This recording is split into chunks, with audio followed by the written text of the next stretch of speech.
புலம்பெயர் தொழிலாளர்களின் பணத்திற்கும் வரி. இலங்கை புலம்பெயர்ந்த தொழிலாளர்கள் அனுப்பும் பணத்திற்கு வரி விதிக்க அரசாங்கம் முடிவு செய்துள்ளதாக தவறான செய்தி பரவி வருவதாக பொருளாதார அபிவிருத்தி துணை அமைச்சர் அனில் ஜெயந்த பெர்னாண்டோ தெரிவித்தார். மேலும் 2025 வரவு செலவு திட்டத்தின் கீழ் இலங்கை புலம்பெயர்ந்த தொழிலாளர்கள் அனுப்பும் பணத்திற்கு 15% வரி விதிக்கப்படும் என்று செய்தித்தாளொன்று தவறான செய்தி வெளியிட்டுள்ளதாக சுட்டிக்காட்டினார். நாகப்பட்டினம் காங்கேசன்துறை பயணிகள் கப்பலுக்கு நடுக்கடலில் நேர்ந்த அனர்த்தம்.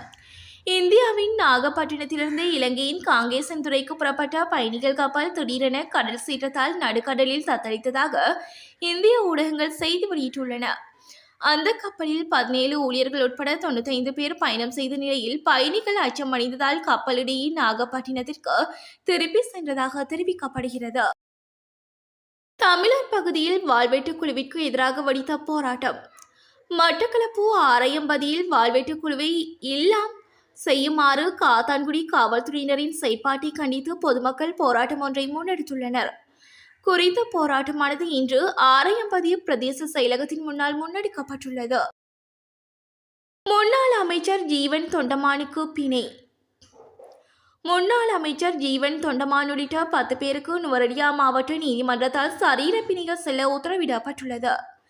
கடந்த வருடம் 5ஆம் மாதம் 30ஆம் தேதி கழனிவெளி பெருந்தோட்ட யாகத்திற்கு உட்பட்ட பீட்ரூட் தோட்ட தொழிற்சாலையில் அத்துமீறி நுழைந்ததாக குற்றச்சாட்டப்பட்டுள்ள முன்னாள் அமைச்சர் ஜீவன் தொண்டமானுக்கு எதிராக பெருந்தோட்ட நிறுவனத்தினரால் தாக்கல் செய்யப்பட்ட வழக்கு இன்று நுவரெலியா மாவட்ட நீதிமன்றத்தில் விசாரணைக்கு எடுத்துக் கொள்ளப்பட்டுள்ளது. இதன்போது வழக்கு எதிர்வரும் 6ஆம் மாதம் 9ஆம் தேதிக்கு ஒத்திவைக்கப்பட்ட நிலையில் குறித்த வழக்கில் சந்தேக நபர்களான ஜீவன் தொண்டமான் உள்ளிட்ட 10 சந்தேக நபர்களின் பெயர்கள் முன்வைக்கப்பட்டுள்ளன. பாடசாலை மாணவர்களை ஏற்றி சென்ற வேன் கோர விபத்து. பாடசாலை மாணவர்களை ஏற்றி சென்ற வேன் ஒன்று விபத்துக்குள்ளானதில் சுமார் 12 பேர் காயமடைந்துள்ளதாக காவல்துறையினர் தெரிவித்தனர். இந்த விபத்து இன்று காலை 6 மணியளவில் குறிப்பிட்ட எரத்த லசகந்த வளைவு பகுதியில் இடம்பெற்றுள்ளது. விபத்தில் காயமடைந்தவர்கள் எரத்தன பிராந்திய வைத்தியசாலையில் அனுமதிக்கப்பட்டுள்ளதாக காவல்துறையினர் தெரிவித்தனர். கோட்டாபய அரசாங்கத்தின் வீழ்ச்சியின் பின்னணியில் இருந்த நபர். முன்னாள் ஜனாதிபதி கோட்டாபய ராஜபக்சவின் அரசாங்கம் கவிழ்ந்ததற்கான காரணத்தை பதுளை மாவட்ட நாடாளுமன்ற உறுப்பினர் சாமர சம்பத் தசநாயக்க தெரிவித்தார். இன்றைய நாடாளுமன்ற அமர்வில் கலந்து கொண்டு உரையாற்றும் போதே இதனை கூறினார். அரசுக்கு எச்சரிக்கை விட்ட நாமல். நாடாளுமன்ற சிறப்புரிமைகளை துஷ்பிரயோகம் செய்து நாடாளுமன்றத்தில் பொய்யான அறிக்கைகள் வெளியிடப்படுவதை தடுக்க நடவடிக்கை எடுக்க வேண்டும் என ஸ்ரீலங்கா பொதுஜன பெரமுன நாடாளுமன்ற உறுப்பினர் நாமல் ராஜபக்ச எச்சரித்தார். இல்லாவிட்டால் அதை தடுக்க தனிநபர் பிரேரணையை கொண்டு வருவேன் என்றும் நாமல் ராஜபக்ச தெரிவித்தார். இதேவேளை தங்களது அரசாங்கம் கவிழ்ந்தது போல் தற்போதைய அரசாங்கத்தையும் கவிழ்க்க விரும்பவில்லை நாடாளுமன்ற உறுப்பினர் தெரிவித்துள்ளார். தீர்வு இல்லாவிட்டால் தீக்குளிப்பு போராட்டம். எச்சரிக்கும் தமிழக கடல் தொழிலாளர்கள்.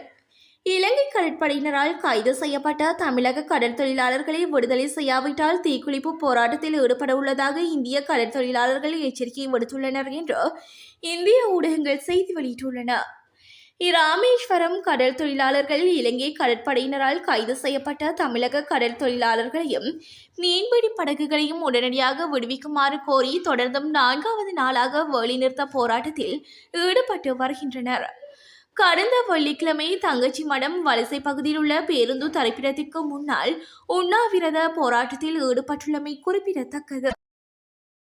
யாழில் பெரும் சோகத்தை ஏற்படுத்திய உதவி பிரதேச செயலாளரின் மரணம். தீயில் எறிந்து உயிரிழந்த சாவகச்சேரி பிரதேச செயலக உதவி பிரதேச செயலர் தமிழினி சதீஷின் மரணம் தொடர்பில் மீண்டும் விசாரணைகள் ஆரம்பிக்கப்பட்டுள்ளன. அடுத்த மகளின் மரணத்தில் சந்தேகம் இருப்பதாக தெரிவித்து அவரின் தந்தை கோப்பாய் காவல் நிலையத்தில் அளித்த முறைப்பாட்டிற்கு அமையவே மீண்டும் விசாரணை ஆரம்பிக்கப்பட்டுள்ளது. கடந்த 2025 2/8 அன்று தீயில் இருந்த நிலையில் யாழ்ப்பாணம் போதனா வைத்தியசாலையில் சிகிச்சைக்காக அனுமதிக்கப்பட்டிருந்தார். அவரிடம் காவல்துறையினர் விசாரணைகளில் மேற்கொண்ட போது நுழம்பு திரியை பற்ற வைத்த பின்னர் தீக்குச்சியை தவறுதலாக அருகிலுள்ள மண்ணெண்ணெய் கொள்கள் மீது போட்டதால் அதன் மூலம் ஏற்பட்ட தீ விபத்தில் தான் சிக்கியதாக வாக்குமூலம் வழங்கியிருந்தார். இதனையடுத்து தொடர்ச்சியாக 9 தினங்கள் யாழ்ப்பாணம் போதனா வைத்தியசாலையில் அவர் சிகிச்சை பெற்று வந்தார். அவரது சிசுவையேனும் உயிருடன் காப்பாற்றுவதற்கு வைத்தியர்கள் தீவிர சிகிச்சை மேற்கொண்டுள்ளனர். இருப்பினும் சிகிச்சை பலனின்றி சிசுவுடன் கடந்த பிப்ரவரி 16ஆம் தேதி உயிரிழந்தார். இந்த நிலையில் தனது மகனின் மரணத்தில் சந்தேகம் இருப்பதாக தெரிவித்து அவரின் தந்தை கோப்பாய் நிலையத்தில் அளித்த முறைப்பாட்டிற்கு அமையவே மீண்டும் விசாரணை ஆரம்பிக்கப்பட்டுள்ளது.